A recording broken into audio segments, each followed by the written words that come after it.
Welcome, everyone, to Working People, a podcast about the lives, jobs, dreams, and struggles of the working class today. Working People is a proud member of the Labor Radio Podcast Network and is brought to you in partnership with In These Times magazine and the Real News Network. This show is produced by Jules Taylor and made possible by the support of listeners like you. My name is Mel Buer, and I've been your host for the month of March. Next week, Max will be back at the helm for the month of April, bringing you more stories from the working class today. For the last episode of this month, we're taking a moment to train an eye on the past. As I've mentioned many times before, movements today are part of a legacy of extraordinary actions taken by ordinary people. Tapping into our own labor history provides us with a blueprint for action in today's turbulent world. With that in mind, we're talking about the Triangle Shirtwaist Factory fire today. On March 25th, 1911, a fire began in the scrap bins under a cutter's table on the 8th floor of the Triangle Shirtwaist Factory in New York City. Within minutes, the entire floor was engulfed in flames, spreading to the 9th and 10th floors, where 200-plus workers were just finishing up to go home for the night. By the time workers were alerted to the conflagration,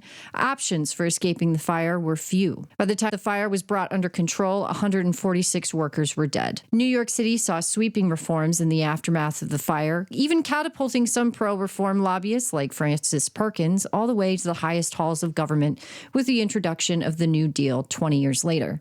Near the 114th anniversary of this tragedy, I'm sitting down with labor historian Dr. Eric Loomis, professor at the University of Rhode Island and author of his forthcoming book, Organizing America: Stories of Americans Who Fought for Justice, to talk about the struggle for better working conditions in the garment industry in New York City, the fire itself, and the reforms enacted afterwards, and why it's important to learn from our own labor history in this current moment. Thanks for coming on the show, Dr. Loomis. I really appreciate you taking some time this morning to talk about a very important piece of our labor history. Thanks for having me. I'm very happy to be here. To start off this conversation, I just want to give our listeners a little bit of a chance to get to know you and who you are. So, who are you? Where do you teach? What kind of work do you do? Sure. So my name is Eric Loomis. I am a history professor at the University of Rhode Island. I focus on labor history and also environmental history. So I teach a lot of courses at my university. I kind of cover a lot of ground in U.S. history that people don't necessarily otherwise would be able to take. So I try to offer things that students need or want. But I make sure to teach a lot of labor history. I'm teaching labor history right now, and it's super awesome, a great group of students. And so that's been a lot of fun. And then I write about these issues in any number of different ways, everything from I write at the liberal blog, Lawyers, Guns, and Money. A lot of that's about labor history. I have a This Day in Labor History series that I started there that I also syndicate, kind of do threads on Blue Sky, to give a lesson almost every day, not quite every day, but almost every day I have a lesson about labor history that's out there. And so I do what I can to publicize our labor history, basically. Yeah. I think that's actually a good place to start with our conversation. One thing that I like to do when I am hosting this podcast is sort of pull back the curtain on what it means to organize within the labor movement and to kind of give folks a sense of the sort of nuts and bolts of what that looks like, but also to really help our listeners tap into the legacy of organizing in the United States, which is long, storied, often violent, and really important to kind of ground ourselves in this space. So to start this conversation, let's just talk about what it means to learn about our own labor and movement history. And, as a historian, why is it important to pay attention to and learn about this? Yeah, I have a lot of thoughts about that. This book I have coming out in the fall, or I guess late summer, Organizing America, kind of gets into this a lot because I'm very interested in sort of what do we do with our past, right? Every American, everybody probably in the world, tells stories about the past for themselves, right? And those stories often reflect what they need in the present. So why do we could tell all of these different stories about all of these different moments in time? And that includes in our labor history, right? So Triangle is a horrible fire, to one of the worst things that have ever happened. Of course, we're going to get into this, but it's far from the only mass death incident in American labor history. Why do we tell that story, right? So I'm really interested in kind of why do we tell these stories that we tell, and what do they do for us, right? And for me anyway, as a labor historian, and I think different historians would have different answers for this question. I don't represent the historical community on this. For me, there's a combination of things, right? Like some of it's inspiration, and I think that would be something a lot of people would say, right? Like we could be inspired by these movements in the past, and I agree with that. But I also think, and maybe we'll get into this as we talk about Triangle, that sometimes when we tell stories that are strictly inspirational, we actually lose something, right? I have this like idea of our movement history and the way we teach it as like a Mount Rushmore sort of thing, which in my world is not a compliment, because it's like I know how I have a great idea how to represent the past. Like, let's blow some faces into a mountain in South Dakota. Like, what a great idea that everybody could come like gaze and them like, oh, George Washington, oh, he's so wonderful, right? But like we kind of do that with our movement history. We sort of gaze up as Malcolm and King and Chavez and Rosa and Debs, and we kind of look up. It's like, wow, if only we could have those leaders today. And I would try to counter that a little bit, because if you get into the details of what they were doing, like they didn't really know what they were doing at the time either. And I think in some ways, like learning our labor history is really useful to sort of ground ourselves not only in what they achieved, but the fact that we're not really that different than them. We can be them. We can become that person. And I think that's a really important piece of it. That I really try to emphasize is the humanity, the mistakes, and the realization that there's not that big of a difference between our struggles and the struggles that they had. Right. And, we'll talk about this a little bit later in the conversation. But, I read David Von Drell's Triangle in preparation of this episode. And beyond the book itself is kind of a monumental achievement in really kind of laying out the conditions leading up to the fire, the minute by minute details of the fire, which are harrowing and horrifying, and the reform movement that was born out of the fire, plus, the manslaughter trial. And we'll talk all about this here in a moment. But the thing that strikes me the most about reading these books, and this is something that I come across often when I read labor history, is that good historians, good journalists, through their archive work, resurrect these people in a way that makes them far more real than just, a photo on a labor website, right? Or, a story about these monumental achievements, as you say. These are human beings who could have at another time been my neighbor, or I could have been sitting next to them at, a factory table. And their lives are full of the same sort of quiet dignity and indignities that we suffer and, enjoy as working class people today. So, I feel, my background is I have a master's degree in literature. I did a lot of work within archives for my own research when I was in grad school. And, I'm always struck by the ability to take what is just a little short newspaper clipping or a receipt, or some sort of bit of detritus that makes its way forward into our current moment, and to really kind of build life from it, and depth from it, and memory, and to sort of share in that humanity. And so I agree. I think that especially with labor history, not only does it provide sort of the playbook for how to potentially tackle some of these similar problems that we are experiencing, with Triangle and with the Shirtwaist Factory workers' strike that happened a year prior to the fire. They're going up against the same sort of political machine that we have now. They're going up against the same sort of exploitation and indignities that workers are experiencing now, and you can learn a lot from the ways in which they organized, and often their failures, to be able to kind of have a sense of what you can do in this moment, Yeah. And I mean, I think it's also worth noting, while, you don't want to overdraw the lessons from the past. I mean, the past and the present are not exactly the same thing. But we live in if we're just thinking here of American labor history, we live in a society that is shaped by a series of political and economic constructs, right?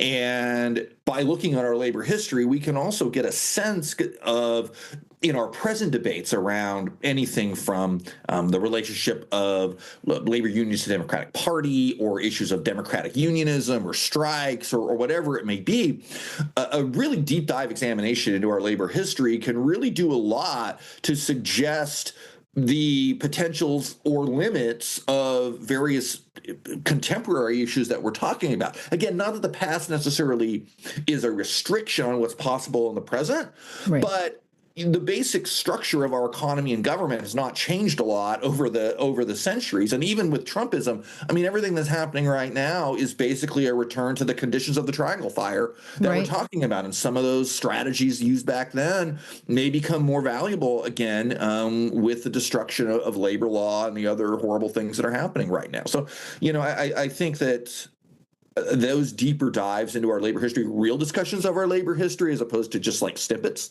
that really help us move conversations of the contemporary labor and movement building world forward in some very concrete and useful ways. Right. Well, I think that's a good segue into sort of kind of getting into the meat of the discussion today, which is to talk about the Triangle Shirtwaist Factory fire, which happened on March 25th, 1911. First, I kind of want to put it in a bit of wider context about what was going on in New York City at the time. So in the early 20th century, garment production was the largest manufacturing business in America. In the decades leading up to the early 20th century, there was this popularization of like standardized off-the-rack fashion during the Industrial Revolution. It meant that instead of making clothing at home or via various sort of cottage industries, the Industrial Revolution standardized that entire process and turned it into, the ability to walk into a clothing store like Nordstrom's or something, and to pull a sized garment off the rack. And, prior to, more sort of mechanized processes that didn't require as many hands in the process, these garment production factories were staffed by hundreds and thousands of workers. And the largest piece of that was in New York City, in the east end of the city. So just to kind of give our listeners a sense here, what do these conditions kind of look like for workers at the time who worked in specifically the garment industry in New York? Sure. It's rough work. You had a mostly immigrant workforce, particularly Jewish immigrants, some Italians as well. And they were, that was working in clothing was something that quite a few of these immigrants had brought over from particularly Russia, where they had been a lot of tailors and cutters and things like this. They enter into a growing, American garment workforce that you accurately described. And that is happening at a moment in the late 19th and into the early 20th century where you're beginning to see a shift, so that a lot of the early sweatshop industry in New York was home-based. Basically, this contractor would, move things out through these like subcontracting systems and put things in people's homes. And so, you think about a tiny little New York apartment on the Lower East Side, right, where a lot of this was taking place. And, people might complain today of like their studio apartment, how small it is, but there could be 10 to 15 people living in that at the time. And then during the day, they're working in it, right? They're basically moving what they have is for furniture to the side and putting, the sewing machines in there. By the 1905 or so, that's beginning to shift pretty heavily to what we would think of more as a modern sweatshop, right? That it becomes more efficient for contractors to have the work in a particular place, such as the location of the factory that would become notable for the Triangle Fire. And that was a very exploitative workforce, right? They hired mostly women thinking that they could control them. Work weeks could be 65 to 75 hours a week, but also tremendously unstable. And so you'd be working, those 65, 75 hours a week if there was work. But then if the orders dried up, you went to nothing.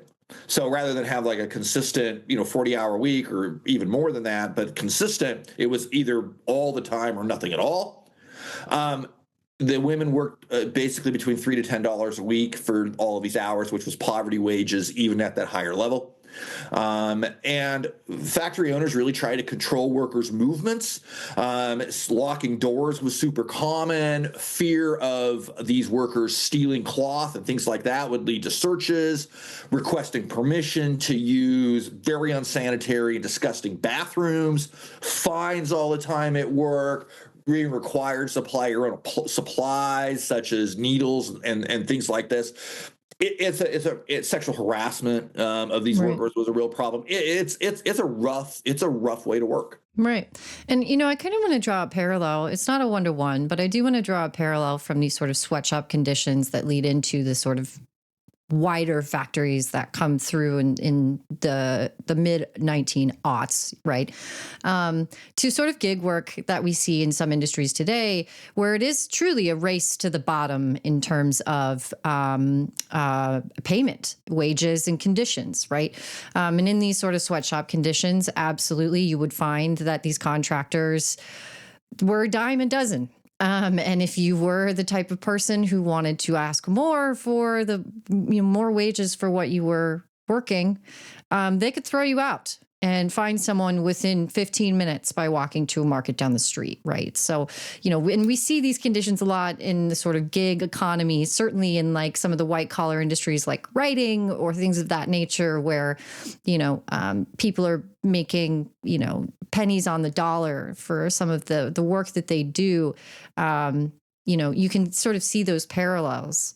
And it didn't, just because these factories then establish themselves within a garment district and start employing, 500 to 1,000 workers per factory or what have you, doesn't necessarily mean that those conditions improved much. Oh, absolutely not. I mean, in many cases, they became worse. I mean, homework is not a great thing by any stretch of the imagination, but you had a certain control over your no one's sexually harassing you. No one's locking the door. No one's saying you can't go to the bathroom. So, conditions were probably even worse. I mean, the whole point of centralizing it is, of course, to maximize profit.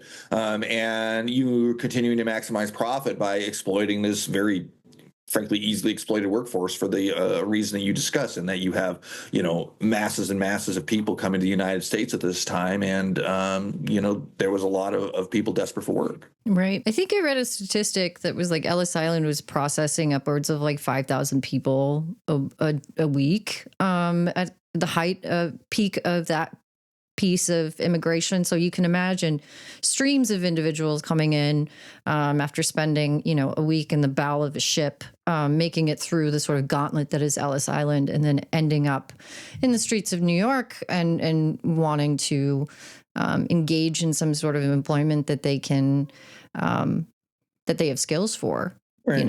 And a lot of times, they're part of the reason they're willing to accept these horrible wages, other than not having a whole lot of other options, is that the first thing they're trying to do is get their families over. Right. And so the more people that are working, even in exploitative conditions, the more money they can save to get, the cousins over, or get, a lot of times a father would go first, save money, get their family over, and then they kind of collectively get that extended family over. And given that these were Jewish immigrants in Russia at this time, a lot of that is desperately escaping, the state-sponsored anti-Semitism that's going on at that time. So there was very real reasons for these workers to sacrifice a lot, even knowing that they're working in a terrible job, because they had, they had higher calling at that point. Right. Well, and this kind of brings us to a remarkable sort of labor action that happened in 1909. So we have at this point, 20 to 40,000 garment workers in New York City who are working in various factories. The Triangle Fame factory, I think they had 4 other locations that were making various items. They're called shirtwaists. They're essentially blouses of varying sort of degrees of fashion with lace and other things. But there were also factories all over the Lower East Side and the East Side of New York that were doing some of the same stuff. And in 1909, in response to worsening conditions, there was a massive strike in the garment district that lasted close to a year, I believe, that was led primarily by women. Over 20,000 garment workers took to the streets. and they walked out of dozens of factories in the garment district on strike. Something that kind of gets missed a little bit in history, maybe this is just me loving a good name for it, but they called it the Uprising of the 20,000. And it was considered an opening salvo in a new struggle for better working conditions in the industrialized sort of industries in New York City. So maybe we can kind of start with the strike itself, and really kind of underscore kind of how revolutionary it was to see a militant fighting union of primarily women leading this particular labor action, and sort of how those impacts reverberated into the following years and decades. Yeah, the union they had that was in that industry was called the International Ladies Garment Workers Union, or the ILG, as it's more commonly known. But ironically, the leadership of the union was basically all men.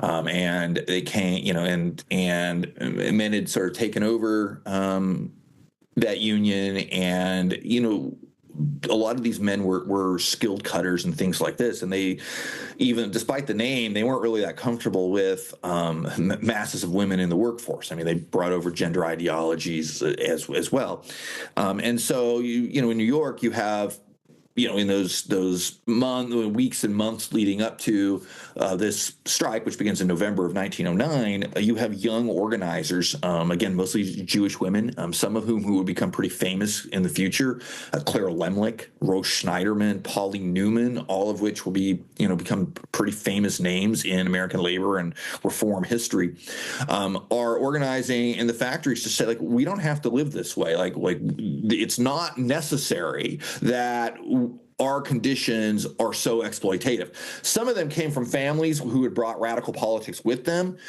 which was a growing thing in the Jewish communities in Eastern Europe at the time through the Jewish Bund. Others did not. Others, like Lemlich, came from quite politically conservative families who were sort of outraged that their daughter was engaging in such radical activities. But it all kind of begins to come to a head that fall.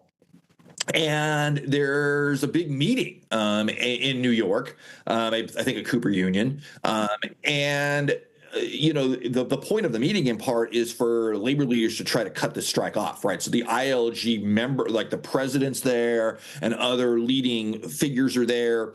American Federation of Labor head Samuel Gompers shows up.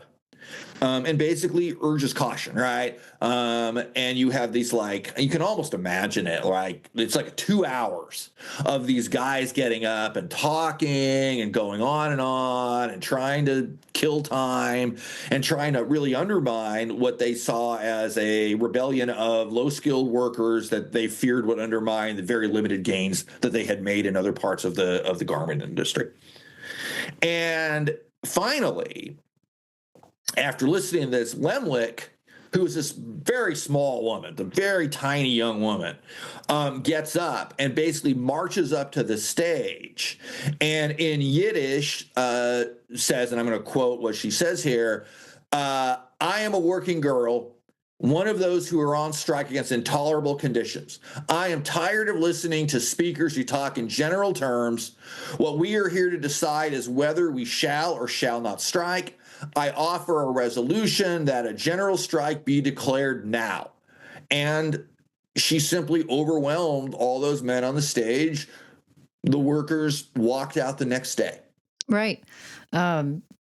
Standing ovation for that. The whole place just, and they had overflow for that as well. It was a very, very large meeting of workers, I think, and Clara Lemlich specifically is unique in that she is probably, in my reading over the last couple of years of labor history, a really solid example of what happens when you can successfully salt workplaces, right? She would hop from factory to factory, get hired on and salt the crap out of the workplace, organize those workers and bring them out on strike. And inevitably, for some reason, she would either leave the job or get fired from the job, and she would move on to the next one. Her organizing was so dangerous to the factory owners that they actually had her followed, and she got the crap beaten out of her in the street. Mm-hmm. And the next day and for the following weeks, you could see her on street corners displaying the bruises on her face and using that as a rhetorical sort of example to say, we're on to something, join us, and I don't know, I as a woman in the labor movement, I find those examples to be really meaningful to anyone who's listening to these sort of stories. Is that you may not even know who Clara Lemlich is, but she is a truly revolutionary spirit in the labor movement. Yeah, and I mean, I think that learning about people like that, it's not, I think there's this like whole, people like to say history repeats itself, which it doesn't. Don't ever say that to a historian. But, but there is these lessons out there. There are these people out there that you can be like, wow, they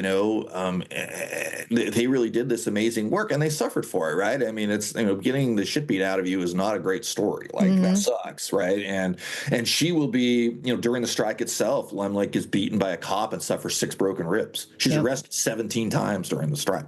So it's not, and like these stories from the past it's not great, but I think that in a moment in which, I think you see a lot of activism out there, or like the beginnings of whatever we're trying to do to stop Trump and all this horrible stuff. And there seems to me to be a lot of like, I want something to happen, but I don't actually want anything to happen to me. Like I'm scared of something happening to me. And like the reality is things are probably going to be happening to us, right? And like learning that you can take that and build from it, I think is a critically important thing. This is a little bit of a side note, but I was just yesterday in my labor history class. We were reading oral history from Harry Bridges, the great organizer of the Longshoremen, and my students were struck because he talks in this oral history. He's like, every day the cops would beat the shit out of us, and then the next day we would just come back and keep doing the same thing. And it like blew their mind that you could do that. Yeah. And I think these are the things that are important to understand to like bring from that past to the present. Lemlich can be very inspiring this way. So what was the outcome of the strike? So they were on strike for quite some time. A lot of these young women were arrested, sent to the workhouse. For a brief period of time, you had some really interesting cross-class solidarity and fundraising. Even J.P. Morgan's own daughter was fundraising for the strike at one point. Funnily enough, they kind of moved away from support of the strike after some pretty hefty socialism and socialist rhetoric entered the sort of demand structure of the strike. But what was the outcome? What happened to these workers? Yeah, I mean, the answer is in a sense. It's both a win and a loss. I mean, the cross-class stuff is fascinating. These wealthy women come out, some of which would be big players in the future. I mean, Francis Perkins, who we'll get into later, is one of them, right? And, this is a moment, this progressive era is a moment in which middle and upper class, particularly younger people, are like looking at society and they're saying, the things our fathers created in this era of uncontrolled capitalism, they're just way out of control. And maybe these workers have a point. And so there'd be these like tentative alliances, which, as you described, is one of the things that happen. What will happen to the strike itself is that by and large, the owners, very much including the men who would own the Triangle Fire, were definitely there to resist as much as they could. And after about 11 weeks, workers begin to sort of, they start trickling back. I mean, because the International, the ILG, they still didn't really support the strike, and they didn't have the ability to like have a big strike fund or anything like that anyway. So they don't win a union shop. They don't win a lot of workplace safety gains, but the manufacturers do agree to some real concessions, right? The work week drops to 52 hours. In most of these factories, there were 4 paid holidays a year. You don't have to buy your own work materials anymore. And there's kind of a vague agreement to negotiate pay rates, which is, not really followed that much in the, in the aftermath. But there were real material wins. What there was not were material wins about the conditions of work, which will be a huge problem going forward. For the union, though, like that ILG local 25 really expands, to become a big power player in New York for the next several years. And so, the workers themselves feel very empowered by what happened. To them, it's a victory. Right. And, many of these workers who picketed outside the Triangle Factory are some of the ones who walked into work on March 25th, 1911, and did not come out. And, now on to sort of the hard conversation here. So this is a year after the strike. Workers have gone back to work. March 25th, 1911, workers walk into the Ash Building, the Lower East Side. They took the elevators up to the upper floors to the Triangle Shirtwaist Factory, which occupies the 8th, 9th, and 10th floors of the Ash Building, which is now owned by CUNY, right? It's a science building, university science building. I think it's NYU. NYU, yeah. It's NYU. Yeah. So, as I said earlier, I read Triangle, which is a very good book that kind of digs into the conditions of the garment workers, and it gives a minute-by-minute accounting of the Triangle fire itself. I'd never really taken the time to learn the details of the fire. I found that there's those sections of the book to be, frankly, harrowing. Openly crying while reading it. It is. I don't want to get into really the hardcore details of it because it is really upsetting, and maybe for a lot of folks. But suffice to say, so the conditions in these couple of floors, 8 and 9 are floors where the factory work is being done. The 10th floor is kind of like where the owners sit. They have like a showroom. There is some tables for packaging and shipping the items that are put together. But the vast majority of materials are being worked on those 2 lower floors. So the fire begins right around the time of the closing bell. Folks were getting up to leave. Right around 5 p.m. Mm-hmm. And something to note about these particular setups is that the cutters, who are the ones who do the sort of precision cutting of the materials that are then sewn together in a sort of assembly line style at various parts in the factory, are dropping scraps of highly flammable cotton materials into a bin underneath their cutting tables. And we learned later during the manslaughter trial that those bins are only emptied like 4 times a year. And so you can imagine that what's underneath these tables is tons and tons of extremely flammable cotton and lace materials that just pile up. Right. And obviously there's a no smoking sign in every floor because this is a highly flammable workplace environment. Some of these cutters still smoked at the tables. And on the evening of March 25th, we're not quite sure exactly what got thrown into the bucket, but it was probably a still lit match or a cigarette butt or a cigar butt that gets thrown into one of the buckets under the table, and it lights a fire. Within I think it's like less than 10 minutes, that entire floor is on fire. Yeah. I mean, so it starts on the 8th floor, mm-hmm. And everybody on the 8th floor gets out. They call up to the 10th floor where, as you point out, the office or the owners are. And those guys are all able to get out because you have those close New York buildings. You can kind of hop from building to building in that area. But in the panic, sort of people forgot to call the 9th floor. And within just a few minutes, you have this raging fire on the 8th floor, smoke coming up to the 9th. And the doors are locked to get out. And there's an elevator, and some workers do get out via the elevator. About 100 are able to get out in those few minutes before the elevator becomes non-functional. But then you have 146 workers still stuck up there, and there's nothing that they can do. They try to open the door. They're looking for the key. Nobody can find it. And yeah, they end up facing a choice of burning to death or jumping from the 9th floor. Right. Then they all die. So you have 146 dead workers. This was not particularly uncommon. I mean, the numbers were high, but you had more workers than that dying in coal mines pretty frequently. And you also had other garment fires were hardly uncommon. There had just been one the year before in Newark across the bay from New York, but no one sees that. The thing about these sweatshops is that it's a very low capital industry, right? All you really need is some sewing machines and a few other things. So you can set these up anywhere. So as you pointed out, it's an afternoon. It is a nice day. It's we're in March right now, and there's been a couple of nice days, and everyone, including myself, is like, oh my God, I'm so happy to be outside. It's sunny, including I look outside today. It's a beautiful day here in Rhode Island. And so that's how people were, right? And so it's late afternoon, people are strolling around. This is it's the Lower East Side, but it's kind of on the border of more prosperous areas. So like people are just walking around, and all of a sudden plumes of smoke rise up, and all these people head over to see what's up. And what's up is a mass death incident, right? Right. And what made this different was, honestly, for our American history, is not the numbers. It's the fact that this became a public event. People saw this. People saw the people making their clothes die. And that makes an enormous difference in the response of a nation that had traditionally been quite indifferent to workplace death.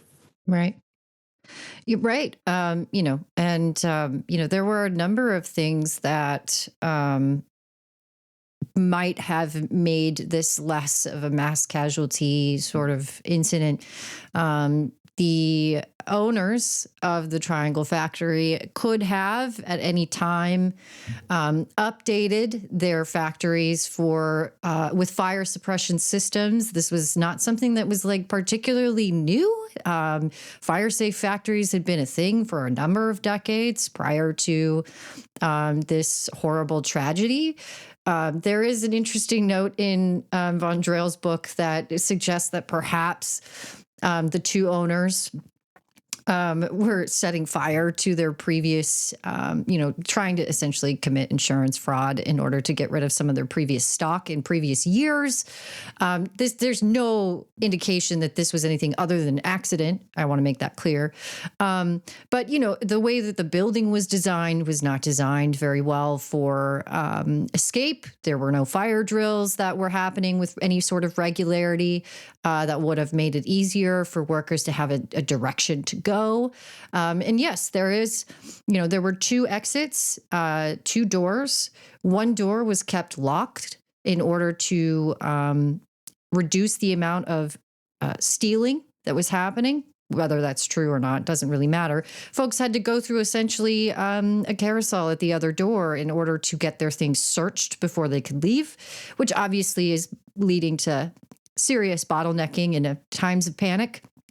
And even the fire escape it wasn't really a fire escape. It wasn't quite rated for the amount of people to run down the steps. And it did not lead to anywhere. There was no clear egress to the street at the bottom of the fire escape.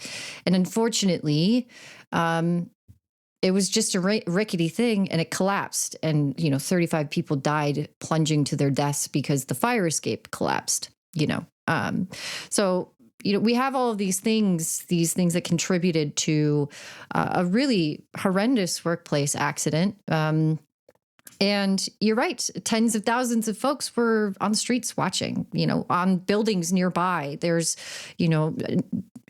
dozens and dozens of sort of accounts of the fire. And even Francis Perkins, who figures a little bit later, was standing on the street watching this happen.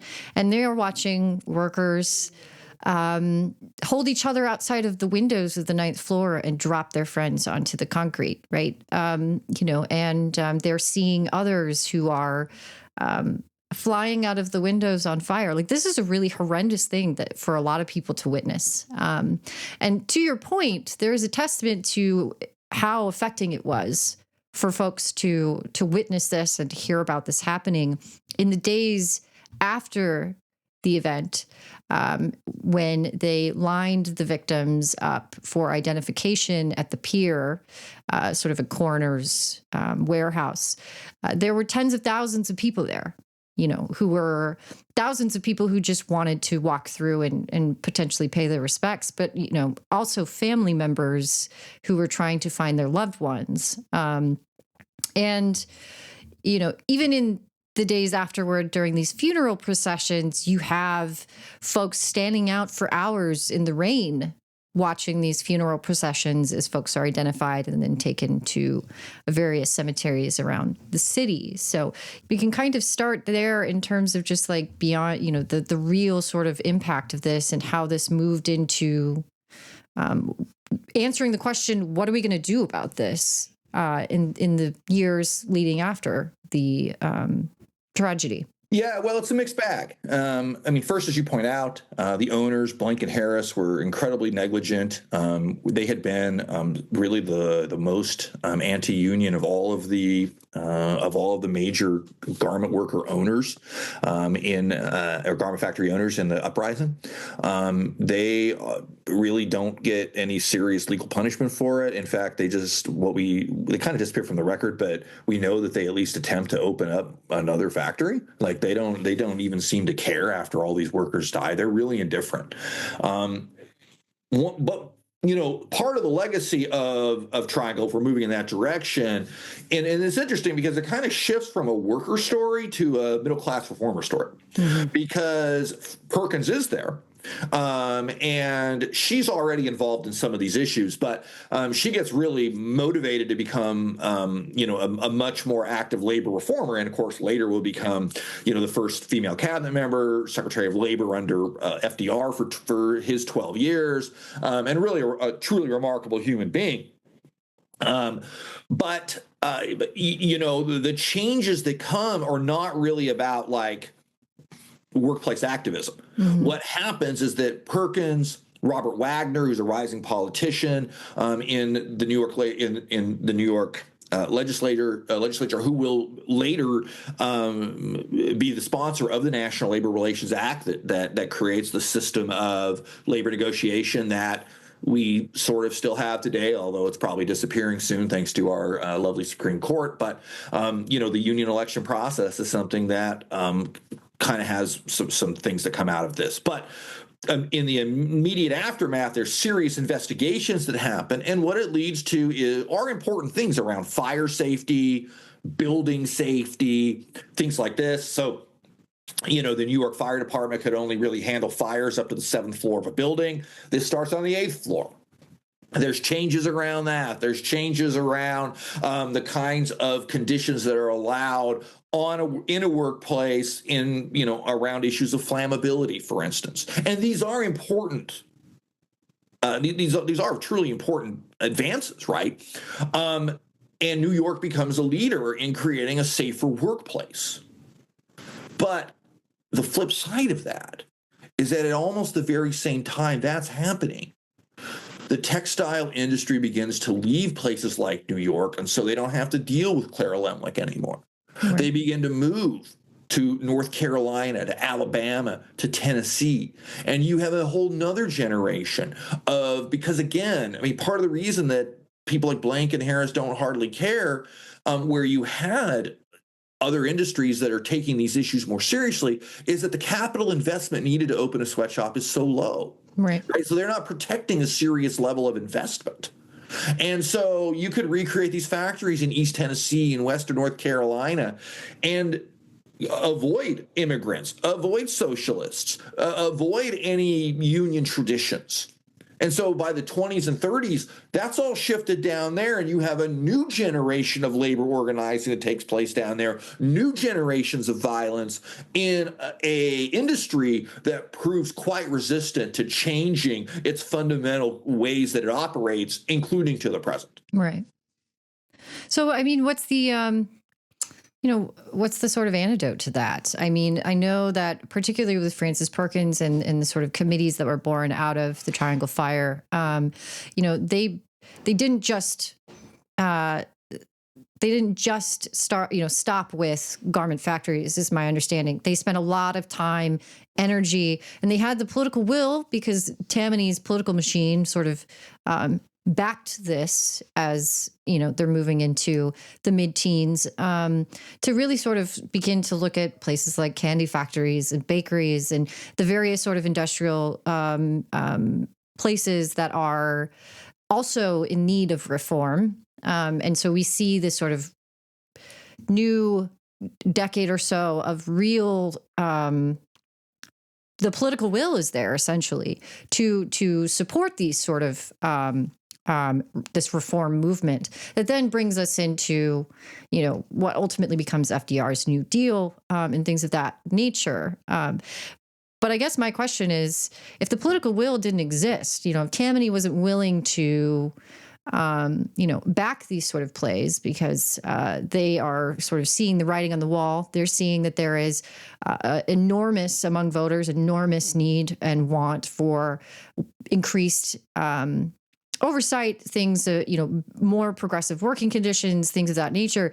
Would we have the same sort of, I guess you could call them policy wins within the labor movement? Probably not. I mean, I think the political atmosphere is very, very important, and I think that we sometimes ignore that in our contemporary conversations to our peril. You really, it really is a matter of a kind of a combination of worker activism and a particular moment in time in which the politics are ready to act, in which people who have more access to power are willing to do what workers want them to do, either because they support it genuinely or they're afraid of the worker power. Right. And this really leads into the New Deal. Right. I mean, like these things, the rise of Perkins and the creation of the National Labor Relations Act, and all of this is a part of 2 decades, really 25 years by that point, of consistent working class struggle to try to, pressure the political world to create these changes. Tammany needed to do it because Tammany was relying on working class voters as its core. I mean, they had a heavy, they were very heavily involved in immigrant communities and providing services and things like that. And if those people weren't going to come out and vote for Tammany politicians, then Tammany was potentially going to lose out. It was in their interest to see this through. Right. New York had, a far from universal, but it had a lot of capital P progressive politicians, like these middle class people who saw needs for legitimate reform. Right. And that begins to, of course, then influence the Democratic Party. The Republican Party remains tremendously hostile to almost all of this, and create, thanks to the Great Depression and other conditions, the ability of this to go relatively national in the 1930s, the rise of Perkins, the rise of Wagner, the passage of the National Labor Relations Act, all of that stuff is super critical. So yes, I mean, the political side of it is real. And this is the thing is you see other worker struggles, it's not like when these factories, say textiles, moved to Tennessee and North Carolina, that all workers acquiesce to this system. They don't. They struggle too, but the problem there is that the governors are just willing to call the National Guard and shoot them. And there's not the political will there. And that is still a problem that we see in, when we're talking, even before we get into issues of globalization, which if we're talking about this industry, we have to talk about. Right. The reality is that the United States, even today, the politics of New York or the politics of Tennessee, let's just say they're a little different. And workers have a lot more power in a place like New York City, in part because politicians will listen to them. We're in Tennessee, where I used to live as well and was working in labor issues. Like, they don't care what you have to say. Right. How do you kind of get folks to have such a, to have a heel turn on that? How do you start to begin to pull those threads in service of the labor movement? What are some ways in your experience that workers can kind of, with a clear eye, see as a sort of pathway towards really engendering more political will for better worker legislation? Honestly, I think a lot of it has to. I think there needs to be a lot more internal political organizing within unions. I think this is a serious problem. In the contemporary framework, is that a lot of unions are not really doing a lot of political education in their rank and file, and we see this in the kinds of the ways in which Trump has made inroads in the working class and things like this. At the time, you had, back then you had the level of political education. Like if you read union newsletters, just as an example, they're engaging in, it could be even relatively conservative unions, like say the carpenters union, right? They're engaging in like very significant political education, like helping workers understand their position in society, helping them figure out like how they're going, what their proper action is as a carpenter or as a wobbly or as a member of a communist union later. Like it really goes across the political spectrum.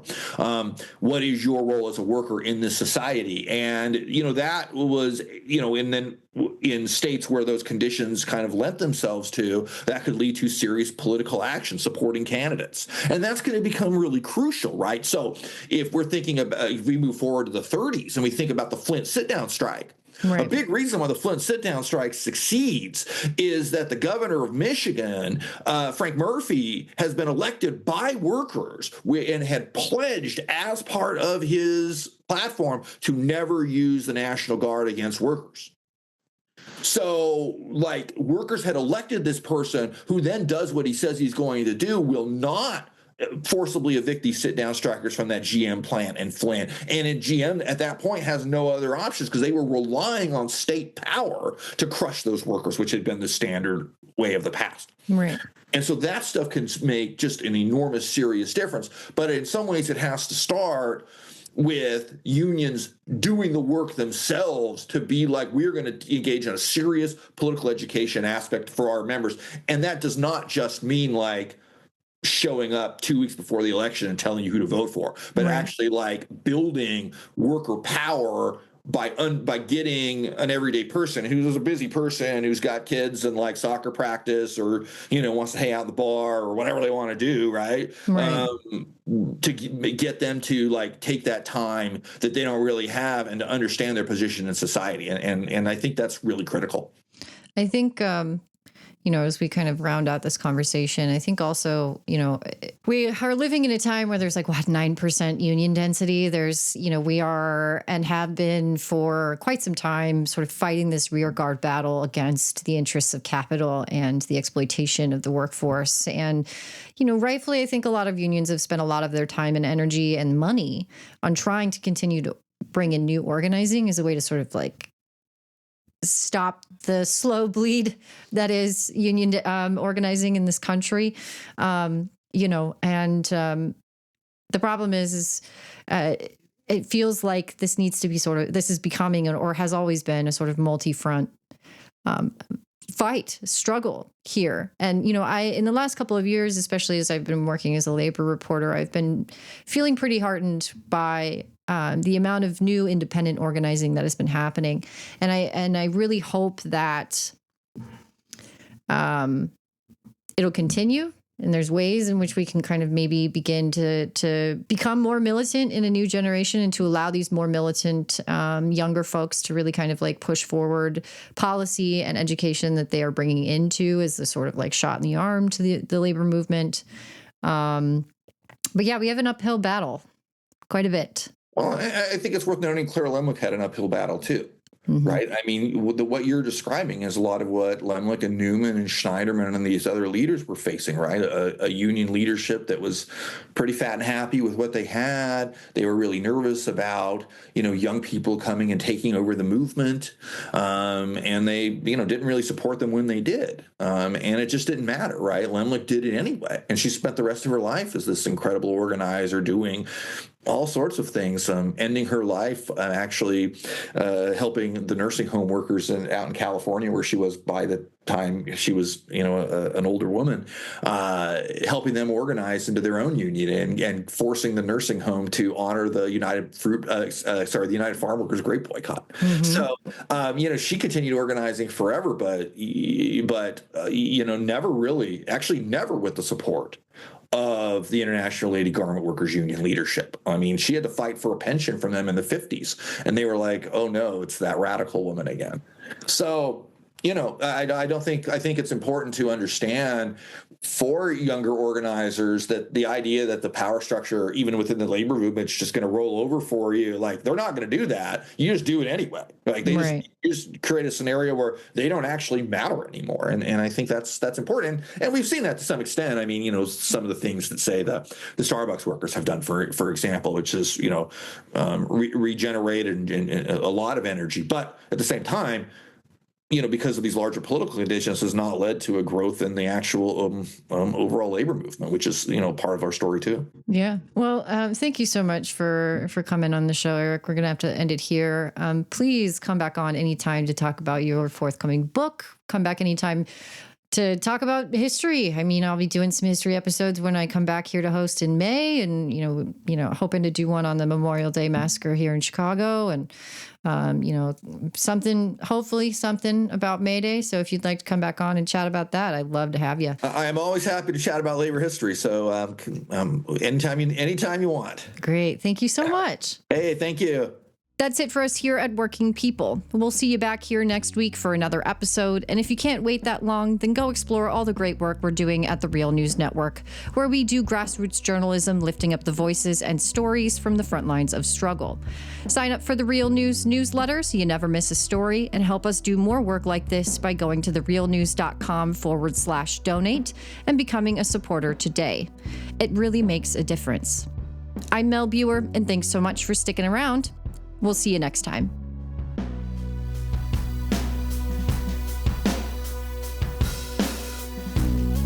When my face you no longer see, I live on, yes, I live on. Wherever we go, we are going to roll the Union on the song. I live on, yes, I live on. Wherever hungry are we, just as hungry can be. The song, I live on. Yes, I live on. Where mean things are happening in this land, is read a song. I live on. Yes, I live on. Wherever the book mean things are happening in this land is read, I live on. Yes, I live on. Wherever the videotape of me is shown, I live on. Yes, I live on. If I have help to make this a better world to live in, I'll live on, yes, I'll live on.